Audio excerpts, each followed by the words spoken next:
Hi, this is Jeff Katz, Seniors Real Estate Specialist, and this morning I have the privilege to talk with Christine Sevier of Creating New Hope. Christine, her title is Placement Agency, but I know from a lot of personal and professional experience, placement agents do a lot more than just find seniors a home. Christine, welcome to our chat this morning. Thank you for being here. And talk a little bit about not only what you do, but how you actually guide families that are going through a really difficult point in their lives and a really difficult transition. So here at Creating New Hope, I like to call myself a senior living advisor because there's so much more to the care continuum and the spectrum of what someone may need day to day, month to month. So we basically help families and seniors find care or housing based on their unique needs and budget. That can look like in-home care providers. We'll connect them with licensed in-home care agencies or assisted living, independent living communities, memory care, residential care communities. It really is specific to the family and or individual's needs. So you actually have visited or visit these various communities. You pre-qualify them, if you will, before you take a prospective resident or their family members to visit a particular community or communities. Is that correct?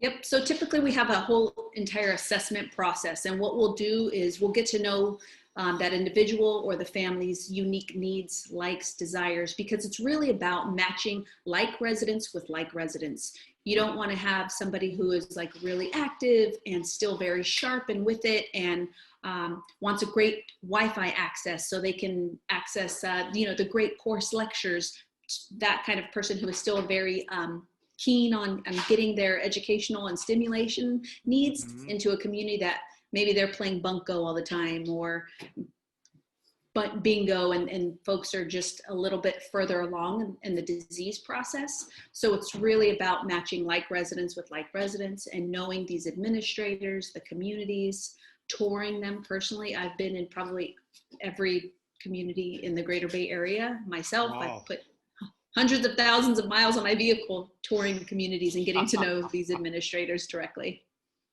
And that's really huge because, people typically don't know what a placement agency, a good placement agency like yourself actually does until the need arises, or they'll see an ad on TV and they'll call up a place for mom, for example. And there's some big differences between what you do, one-on-one, and what a place for mom does and actually doesn't do. And I don't know if you want to talk about that a little bit, but yeah, absolutely. Yeah, would you talk about the differences? So I would say a Place for Mom is an internet-based company. You can be talking to an advisor in Iowa who has no idea of the rules and regulations, especially with COVID, what happens in California. So the difference between a Place for Mom and Creating New Hope is we are boots on the ground. We have, in my case, I am a licensed administrator, so I know Title 22 regulations. I'm checking the community care licensing database reports. I'm checking to make sure places don't have any crazy type A citations which impose an immediate health and safety risk for residents. In a Place for Mom, you're getting someone that could potentially be in Iowa and have no idea what, let's say, the health and safety regulations are for, especially during COVID, or have been keeping on top of who is allowed, what's visiting like during this time. So that's a different. And they're not going to take you out physically and show you one or more communities. What they're going Correct. to do is just send your name off to maybe 15 or 20 different senior living communities, and you'll be bombarded with sales calls from sales advisors from all over the place. And that's the last thing you want when you're stressed out, when you're dealing with, very difficult, family and health situations, is to be bombarded with sales calls. So the one-on-one service that you provide, the knowledge you provide, at no cost to the customer is just phenomenal, Christine. And that brings up a question: is how do you actually get paid? So we are paid by a referral from the communities directly. The families do not pay us. I can spend hours consulting with families on the phone and kind of getting them ready and getting their documents ready and making sure, they're adhering to proper protocols, like getting their TB test done, their clear COVID before they move. So we're supporting them and walking along with them along the way, and we don't charge $1. We only charge the community referral fee once they are placed into somewhere that they can thrive. Yeah, speaking in that context, it would be like if you're purchasing a home, if you're the buyer doesn't pay any of the commission. The commission is paid for by the seller. In this case, the senior living community, in that Absolutely. context, is the seller. How do people find people like yourself, discharge planners, through social workers, through doctor referrals? How do people know where to actually look for you? So, we get a lot of referrals from discharge planners, from the skilled nursing facilities, social workers, physicians, and also Yelp online. I would say there is a bigger push for folks getting in contact with me on Facebook, which is pretty incredible.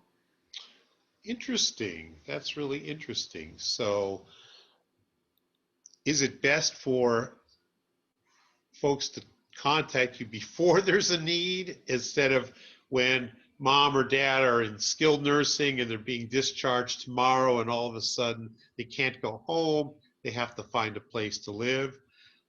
Is that the ideal scenario, or the typical scenario when people are scrambling to find somewhere I would say it's a lot of both. And of course, the best ideal situation is to bring your loved one into the conversation sooner than possible and let them kind of have part of the decision-making process of where they would want to be, what kind of community they would like to be in. That's ideal. But a lot of times folks don't want to leave their house, and they don't leave their house until there's an emergency situation, a fall, a slip, medication mismanagement.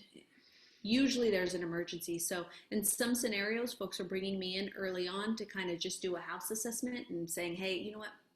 That throw rug over there probably isn't the safest. And if mom has already slipped and fell in the bathroom, let me connect you to some resources where a gentleman will come out and install a few grab bars. So anything on the care continuum where seniors are concerned, I have a wealth of resources and knowledge, and to help folks age in place as long as possible.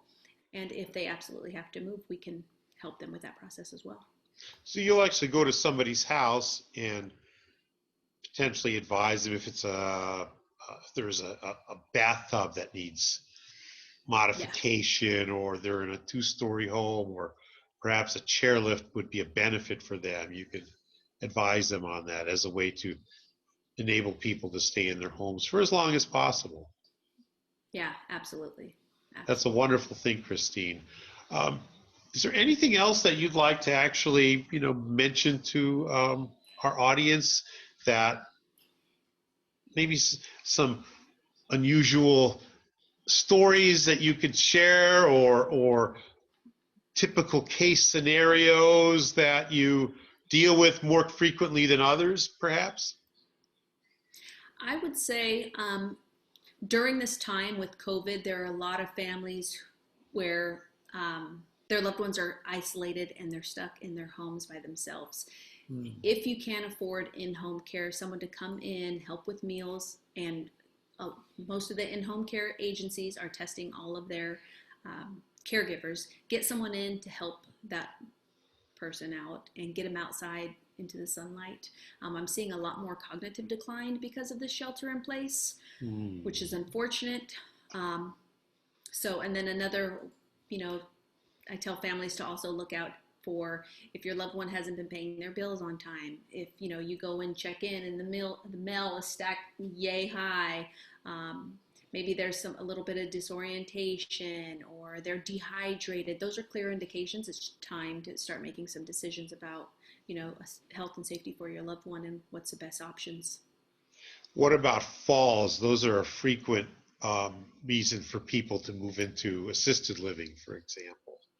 You see that a Yeah, I lot. would say all the time, falls, falls. And, you know, I hate those. If your loved one lives in one of those houses that has the sunken living rooms, move, sell those houses. I would say 95% of the folks that I meet where their loved one has had a fall is usually in the bathroom, or it's because of those darn sunken living rooms. And just, it Mm. only takes that one little misstep. And then, you know, it's a broken hip, and that's all it takes. And once mobility is lost, you know, it's hard to kind of bring it back when you're, you know, 80 years old.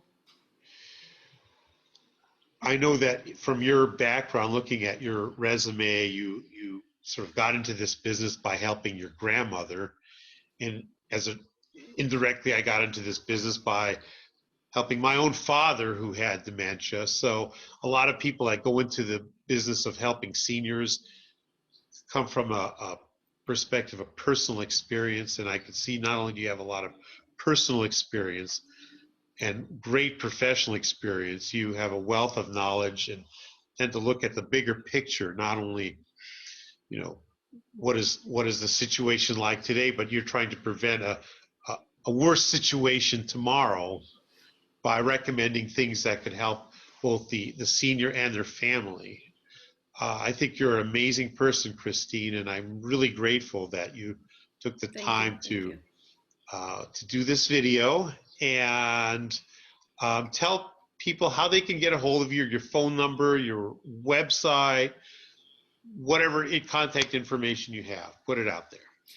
They can reach us at creatingnewhope.org, or they can give me a call directly at 925-495-0330.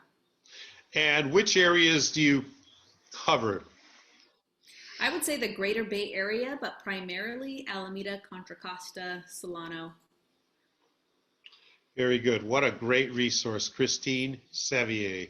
Thank you very much for taking the time to educate the consumer public, and I think they'll get a lot of benefit by watching this video, and I'll look forward to seeing you in person soon. Thank you very much.